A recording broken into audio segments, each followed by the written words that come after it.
আজকে শুধু একটাই তরকারি রান্না করছি, মান কচু দিয়ে রুই মাছের তরকারি। এখন খেয়ে নেই।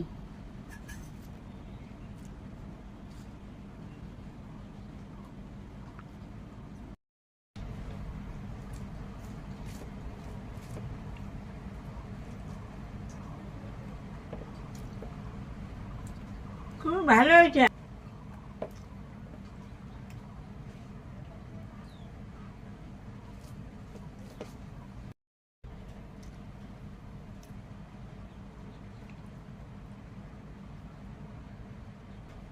বাড়ির পাশে কচু ছিল, আমি তুলে আনছি কচুটা।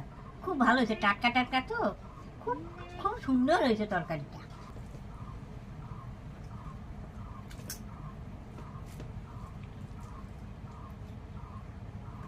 গরমে সবাই সাবধানে থাকবা। ভিডিও যদি ভালো লাগে লাইক কমেন্ট করে দেবা।